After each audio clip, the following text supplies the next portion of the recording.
حضرت خالد بن ولید رضی اللہ تعالیٰ عنہ اس قدر آزاد طبیعت کے مالک تھے کہ سیدی یا رسول اللہ صلی اللہ علیہ وسلم اور سیدنا ابو بکر صدیق رضی اللہ تعالیٰ عنہ کے علاوہ کسی اور کے لیے ان کو سنبھالنا ممکن ہی نہ تھا۔ اس بات سے اندازہ کیجئے کہ ایک موقع پر عراق کی ایک جنگ میں فتح کے بعد جب آپ مرکز کی طرف لوٹ رہے تھے تو حج کا موقع آ گیا۔ سیدنا خالد نے حج کرنے کا فیصلہ کر لیا۔ اس میں بہت خطرہ تھا کیونکہ مسلمان فوجیں رومی اور ایرانی فوجوں سے عراق میں برسر پیکار تھیں اور سپہ سالار ان سے دور ہونا خطرناک ہو سکتا تھا۔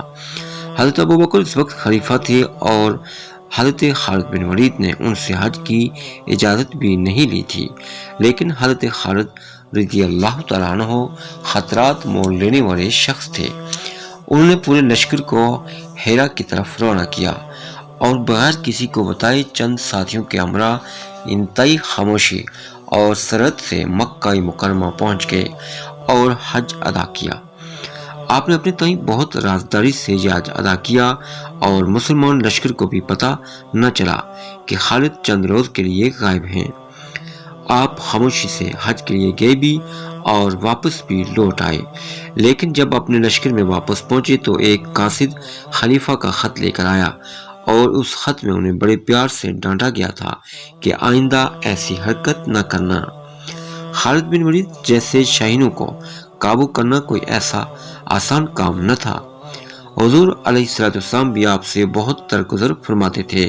اس میں کوئی شبہ نہیں کہ سیدنا خالد کو بہت جلال اور ہیبت عطا کی گئی تھی اور آپ سے امت رسول کی ایک غیر معمولی ڈیوٹی لینا مقصود تھا۔ حضرت خالد بن ولید رضی اللہ عنہ اس طرح کے بہت سے کام کرتے تھے کہ جن پر لوگوں کو اعتراض ہوتا۔ حضرت ابو بکر صدیق ہمیشہ لوگوں کی شکایت پر ان سے درگزر کرتے۔ بعض لوگوں نے یہ بھی کہا کہ سیدنا خالد رضی اللہ عنہ کو معزول کر دیا جائے۔ حضرت ابو بکر کا جواب یہی ہوتا کہ جس تلوار کو اللہ نے دین کی سربلندی کے لیے بے نیام کیا ہے، میں اس کو واپس نیام میں نہیں ڈال سکتا۔ یہی فرق ہے ایک عام سپہ سالار اور ایک عظیم سپہ سالار میں۔ سیدنا خالد ایک عظیم سپہ سالار تھے اور اسی نسبت سے نبی اکرم صلی اللہ علیہ وسلم اور حضرت ابو بکر ان کا خاص لحاظ بھی کرتے۔ فتح عراق کی خوشخبری جب حضرت ابو بکر رضی اللہ عنہ تک مدینہ میں پہنچی تو آپ نے مدینہ میں اعلان کرایا کہ مبارک ہو، تمہارے شیر نے ایرانی شیر کو زیر کر لیا، مائیں قیامت تک خالد جیسا بیٹا پیدا نہیں کر سکتی۔ یہ وہ وقت تھا جب حضرت ابو بکر نے شام میں بھی مہم جوئی شروع کر دی تھی۔ مسلمان دستوں کو حکم تھا کہ صرف جاسوسی کریں، زیادہ آگے تک نہ جائیں اور جہاں تک ممکن ہو تصادم سے گریز کریں۔ لیکن جب حضرت خالد کے کارناموں کی خبر مسلمانوں کو پہنچی تو قدرتی طور پر شام میں مسلمان کمانڈروں میں بھی کوئی معرکہ سر انجام دینے کا ولولہ پیدا ہوا۔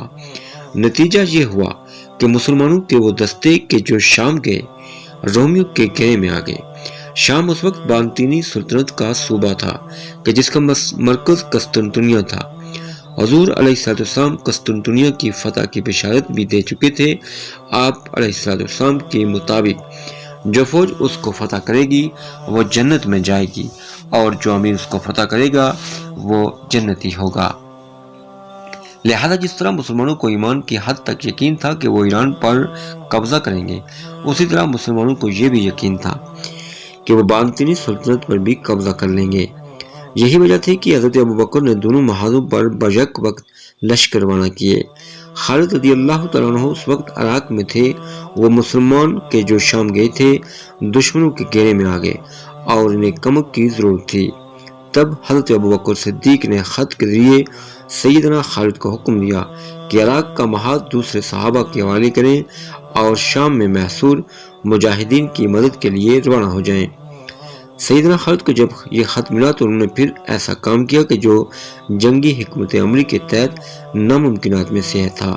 کوئی جنگی حکمت عملی کا ماہر یا سپہ سالار وہ کام کرنے کا سوچ بھی نہیں سکتا تھا۔ عراق سے شام جانے کے دو باقاعدہ راستے تھے. ایک راستے پر رومی قلعے بنے تھے اور وہاں سے بغیر جنگ کے گزرنا ممکن نہ تھا. دوسرا راستہ بہت طویل تھا اور وہاں سے شام کے مجاہدین تک پہنچنے میں بہت زیادہ وقت لگ جاتا.